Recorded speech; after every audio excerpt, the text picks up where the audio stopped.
직업능력연구원의 황승록입니다. 네. 지난 12월 신산업 연수할 때 오신 분들 그때 뵙고 3개월인가요? 예, 3개월 만에 다시 뵙게 돼서 반갑습니다. 그 진로체험지원센터 활성화 지원 사업계획 발표를 시간이 조금 지연돼서 최대한 빨리 핵심적인 내용 위주로 진행하도록 하겠습니다.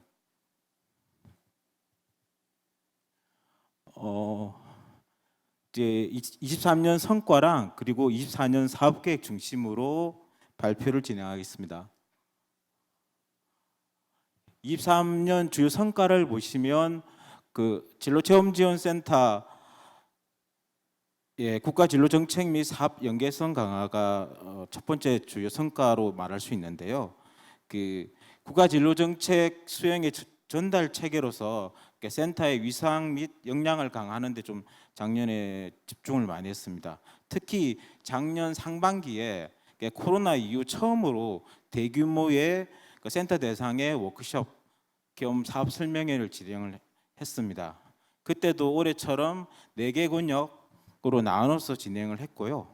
그래서 총 참석 인원이 200명 정도 이렇게 되었고, 그 다음에 거점센터 연수도 같이 진행했습니다. 그리고 그 진로체험 관련 전문기관, 그러니까 직능연이랑 그 다음에 상공회의소, 그 다음에 청년교육과정신재단, 청소년정책연구원, 과학창의재단 등 이런 전문기관과 교육부 같이 이렇게 전문기관 협의회를 작년에 4회 실시해서 그 진로교육 관련해서 그 전문기관 간의 협력 체계를 구축했고요.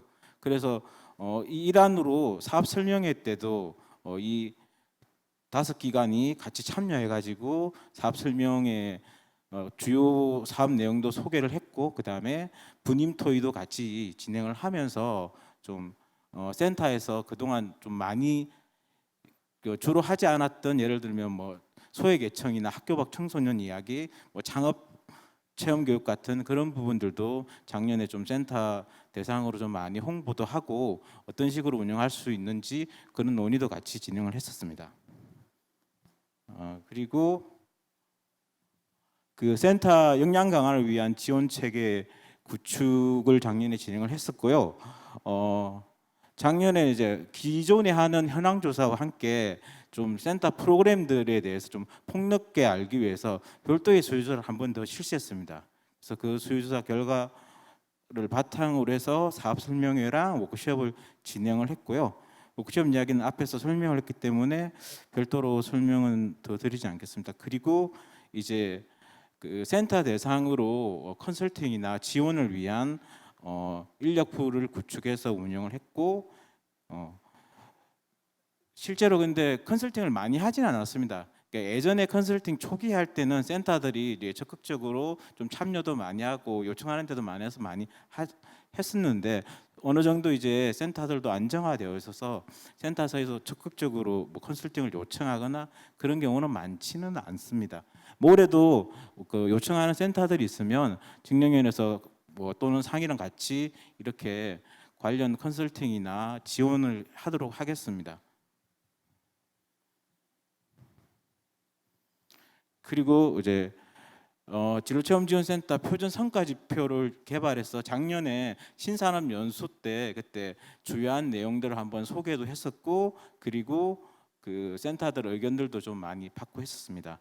그런 것들을 뭐 전부 다 이렇게 반영하지는 못했지만 최대한 이제 반영을 해서 좀 수정 보완해서 아까 사무관님이 보여주신 것처럼 그 책자도 지금 나왔고요. 그래서 아마 그 3월 중으로 그 책자랑 그 공모사업 우수 사례, 그 우수 운영 사례집을 같이 센터 대상으로 배포를 할 계획이고, 그리고 꿈길에도 같이 올려놓도록 하겠습니다.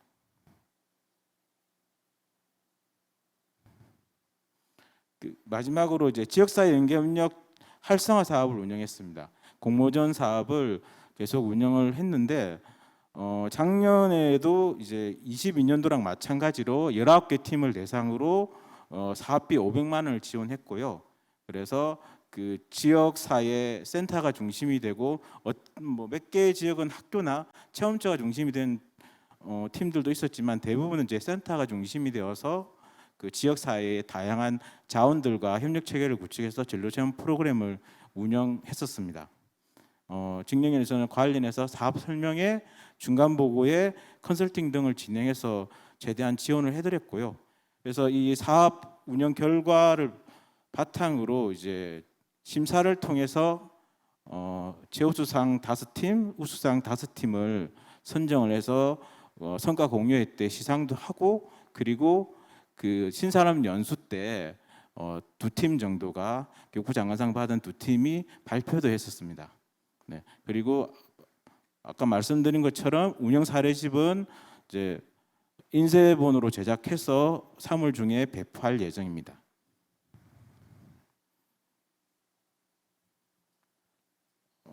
2024년 사업 계획을 말씀드리겠습니다. 추진 배경은 뭐 체험에 대한 수요가 계속 증가하고 있고, 그리고 평생교육부 개정, 뭐 디지털 전환, 그리고 이제 아까 사무관님도 말씀하셨던 2022 개정교육과정 등의 새로운 교육 환경 변화에 따라서 센터의 기능이나 역할 제고가 필요하고, 그래서 진로체험지원센터의 활성화 및 역량 강화가 필요한 사항입니다. 그래서 이 사업을 추진하고 있고요. 23년 사업의 한계 및 환경 변화 간단하게 말씀드리면, 그러니까 연수도 많이 하고 뭐 다양한 지원이나 뭐 이런 것들을 하고 있지만 여전히 센터에서 좀 전문성 확보가 어려운 센터들이 많은 것 같습니다. 뭐 여러 가지 이유들이 있겠지만 그 센터 자체가 안정적으로 운영되기 힘든 상황, 그러니까 인력 이동이 많은 점들, 그런 부분들 때문에 여전히 계속 전문성 확보가 필요한 상황이고요. 그래서 역량 강화 연수도 필요하고, 그리고 이제 신산업 분야 작년에 많이 직영인도 개발하고 센터에서도 관련 프로그램들을 많이 개발했지만 여전히 이제 그거를 센터나 체험처에서 운영하기 위해서는 이제 전문 강사들이 많이 필요한데, 그 강사들을 확보하고 특히 강사들에 대한 교육, 이런 부분들이 필요하다는 이야기를 작년에 센터들이 많은 의견을 주셨거든요. 그래서 그런 부분이 좀 올해 중요한 부분으로 사업을 진행해야 될 것 같습니다. 그리고 이제 센터 학교 교육과정 연계 활동 강화가 여전히 필요한 상황이고요. 그리고 이제 성과지표, 개발한 성과지표를 이제 시도별로 어떤 식으로 이제 적용할지는 올해 시도교육청이랑 뭐 교육부 직능이 뭐 시도교육청의 결정에 따라서 저희가 필요한 부분들 같이 지원하고 진행하도록 하겠습니다. 사업 주요 내용은 크게 4꼭지입니다. 자세한 건 뒤에서 설명드리겠습니다.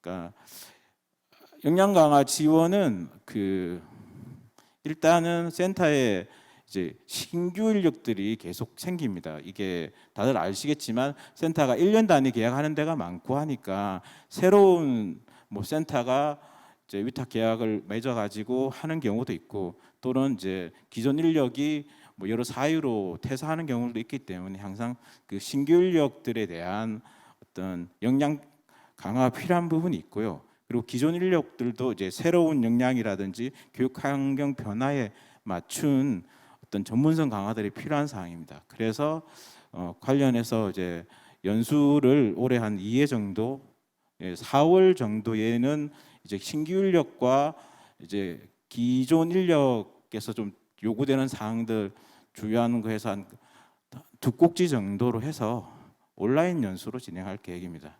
이게 연수라는 게 오프라인으로 모여서 하는 게 제일 좋은데, 뭐 다들 알다시피 센터도 마찬가지고 여러 사업들이 되게 올해 예산상의 어려움 때문에 되게 많이 축소가 되어 가지고 그 오프라인 연수는 현실적으로 진행하기 힘든 상황이어서 온라인 연수를 2회 정도 진행할 계획입니다. 구체적인 건 이제 3월 말 정도나 4월 초 정도에 다시 안내해 드리겠습니다. 그리고 진로체험 전문 멘토단을 운영해서 필요한 컨설팅이나 연수 같은 것들에서 멘토단의 도움을 받고 진행을 하도록 하겠습니다. 그리고 아까 사무관님이 말씀하신 거점센터 운영과 관련해서 이제 시도교육청이 지정 운영한 부분에 대해서 그러니까 특히 이제 전국 협의회 같은 부분이나 아니면 이제 뭐 우수 사례나 애로사항 같은 것들의 논의에서 직능위원이 이제 교육부랑 함께 그 지원하고 진행하도록 하겠습니다. 그다음에 센터 현황 분석 및 운영 지원은 그러니까 지금 현황 조사가 진행되고 있을 건데 그 현황 조사 결과를 이제 시도교육청 그리고 시도교육청에서 교육부에 제출하면 직능위원회에서 그 자료들을 분석하고 정리해서 어떤 그 전년도 현황이랑 이런 거랑 비교해서 이제 함의점 같은 것도 도출하고 가능하면 이제 당연히 이제 교육부한테는 관련 자료들을 보고하는데 올해 같은 경우에는 이제 시도교육청에도 가능하면 시도 단위 분석해서 사업계획 수립에 활용할 수 있도록 내년 사업계획 수립에 활용할 수 있도록 하는 방안들을 모색해 보겠습니다. 그리고 항상 하는 유무선 상담이나 뭐 지원들을 진행하고 있고요. 그리고 성과 지표 부분들도 저희가 지원할 수 있는 부분 지원해 드리겠습니다. 그러니까 신산업분야 진로체험 프로그램 개발 운영 지원인데 그 작년에 아까 사무관님이 말씀하신 것처럼 직능위원회에서 5개 산업에 대한 그 신산업 진로체험 프로그램을 개발했습니다. 디지털 기술, 모빌리티, 첨단 바이오, 신재생에너지, 미래농업 이렇게 5개 프로그램을 개발했고요. 아마 책자가 어제나 오늘 정도 센터에 다 배포가 됐을 것 같습니다. 제가 아는 몇 개 센터랑 또 다른 뭐 지필진 분들이 책 받았다라고 이야기를 하시더라고요. 그리고 그 책자는 지금 그 커리어넷에도 다 탑재가 되어 있고요. 특히 커리어넷에서는 이제 그 강의 PPT랑 동영상들도 탑재되어 있습니다. 책자에도 뭐 동영상 주소나 이런 것들이 나와 있긴 한데 그런 PPT나 동영상은 직접 이제 체험적 강사분이라든지 또는 학교 선생님들이 그걸 보고 수업에 바로바로 활용할 수 있을 것 같습니다. 책자가 이제 뭐 센터용도 이제 운영 매뉴얼이라고 썼지만 학교에서 수업할 수 있는 수업 안내서 성격이 강하기 때문에 선생님들은 쉽게 이용하실 수 있고 그리고 강사분들도 그걸 가지고 이제 수업 형태든 아니면 체험을 같이 진행하면서 충분히 이용 가능할 것 같습니다. 그런데 이제 그런 프로그램도 그 센터 사항에 따라서 그 뭐 차시를 조정하거나 아니면 운영 방법을 달리해야 될 수도 있고요. 그런 다양한 부분들이 필요할 것 같고 그리고 특히 이제 강사들을 좀 연수가 필요한다고 하는 데가 많더라고요. 그 신산업 분야의 전문 강사분들이 기존에 있던 센터에서 확보하고 있는 그 강사 풀이랑 좀 많이 다르잖아요. 그래서 뭐 충분히 확보하고 있는 센터도 있을 수 있는데 대부분은 이제 강사 부분들을 좀 어려워하셔서 그에 대한 뭐 연수나 이런 부분들을 필요하다고 많이 하시더라고요. 근데 센터 대상으로 작년에 신산업 전체에 대한 연수를 해서 센터 대상의 연수보다는 그러니까 센터에서 직접 그 신산업 프로그램 올해 돌리려고 하는데 뭐 강사가 필요하다든지 아니면 그 돌리는 어떤 부분에 대해서 뭐 어려움이 있다 이런 좀 구체적인 것들을 가지고 직능원 쪽으로 문의를 주시면 뭐 한두 개 센터든지 또는 이제 시 단위 정도 이렇게 너무 규모가 커지면 같은 이야기밖에 못 하거든요. 개요가 어떻고 어떻게 만들었어 이런 이야기 하는데 그 이야기들은 센터한테 큰 도움은 안 될 것 같고요. 그래서 센터에서 정말 요구하는 부분이나 강사 연수 뭐 이런 것들에 대해서 직능위원회에서 개발한 5개 프로그램 같은 경우에는 뭐 적극적으로 뭐 저희도 참여하고 아니면 이제 집필하신 분이나 아니면 운영한 센터 분들을 연결시켜서 올해 신산업 프로그램을 할 수 있도록 그거를 이제 컨설팅이나 워크숍 형태로 진행을 할 계획입니다. 이거는 저희가 뭐 필요하면 수요 조사를 할 수도 있는데 좀 의지가 있는 센터들이 해야 좀 잘 진행이 될 것 같으니까 센터에서 뭐 요구 사항이 있으면 직능위원 쪽으로 알려주시기 바랍니다. 직사학교 협력 진로체험 활성화 사업 이제 공모전인데 이 사업 공모전은 아까 사무관님도 간단하게 말씀을 하셨는데 올해 이제 예산이 뭐 모든 사업이 그렇지만 절반 이상으로 줄어드는 경우가 많아서, 그러니까 센터 운영 지원 사업도 그런 예산 상의 문제가 많아서, 그러니까 예전에 19개 팀 각 팀당 500만 원씩, 그 돈도 작은, 그러니까 큰 돈이 아닌데 실제로 사업 운영하는 게 되게 어려움이 많은데 그 예산을 지원해 줄 수 있는 지금 예산 상황이 안 돼서요. 그래서 올해 예산 지원은 없습니다. 그럼에도 불구하고 이 그 사업을 계속 진행하려고 하는 이유는, 그러니까 이 사업을 통해서 그 지역에 있는 다양한 진로 관련 자원들이 협력해서 뭔가를 만들어낼 수 있고요. 그리고 또 이거를 잘 조직해서 프로그램을 만들면 지자체한테 어떤 펀딩을 받을 수도 있고, 뭐 다른 사업과 연계해서 진행할 수 있는 부분도 있기 때문에 저희가 그런 계기를 마련해 주기 위해서 올해 사업을 진행할 계획입니다. 그리고 뭐 내년부터 예산 사항이 나아지면 최대한 예산 지원도 내년이나 뭐 그 이후에는 할 수 있도록 뭐 직능인도 그렇고 교육부랑 같이 협의해서 진행하도록 하겠습니다. 그래서 이제 예산 지원 외에는 이제 기존에 하던 방법과 거의 동일한 방식으로 진행할 계획입니다.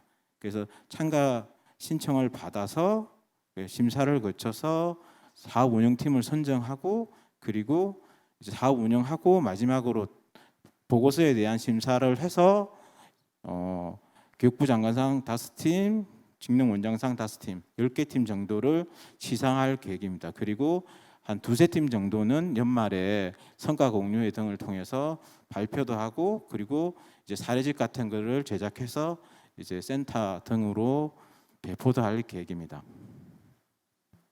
그리고 간단한 일정을 말씀드리면, 그러니까 사업 공모전 안내가 이번 빠르면 금요일 아니면 다음 주 초 정도에 교육부 공문을 해서 시도교육청 통해서 센터로 발송이 될 예정입니다.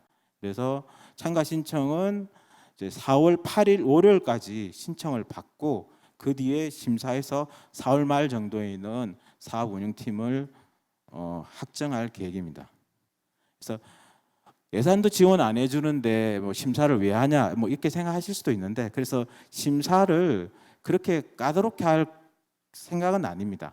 예전에는 점수랑 여러 가지 해서 딱 19개 팀만을 뽑았는데, 이번에는 그 팀 수에 대한 제한은 없기 때문에, 그러니까 어느 정도의 자격 조건을 갖추고 있고 사업 계획에 뭐 아주 부실하지 않은 경우, 또는 뭐 진로 체험이랑 좀 전혀 관련 없는 사업, 뭐 이런 좀 특이한 경우들, 예외적인 경우들을 제외하면 최대한 그 사업 운영팀으로 선정을 할 생각입니다.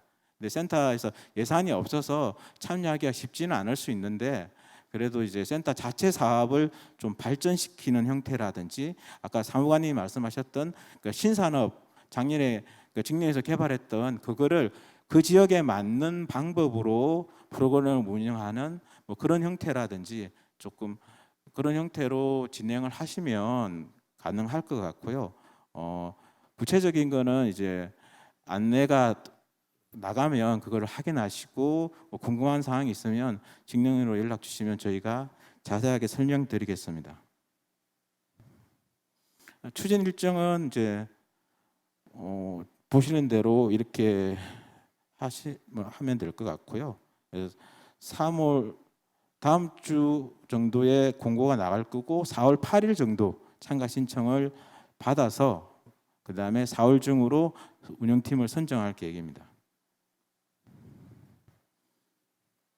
사업 내용은 이제 지역사회 자원을 활용한 질전 프로그램을 기획 개발하고 운영하는 거, 그다음에 체험 착보, 역량 강화, 뭐 프로젝트 기획 운영 등, 그러니까 이런 부분들을 하시면 될 것 같고요. 주로 이제 신산업 분야라든지 학교 교과서 연계, 뭐 센터 역량 강화 등을 운영하시면 되고요. 특히 말씀드렸듯이 신산업 분야는 이제 작년 개발한 것들을 활용해서 진행하실 수도 있습니다. 그리고 이제 성범죄 전력 조회는 현실적으로 어려울 수도 있긴 한데, 그냥 아동 청소년 대상 성범죄가 있는 부분은 이제 이 사업에서는 제하하시고 팀을 구성하셔야 됩니다. 그러니까 주요 사업 추진 일정은 뭐 표에 보듯이 이렇게 되어 있고요. 성과 공유회를 12월 정도, 이거는 이제 추후에 교육부 다른 사업과 일정을 조율해 가지고 그때 하도록 하고요.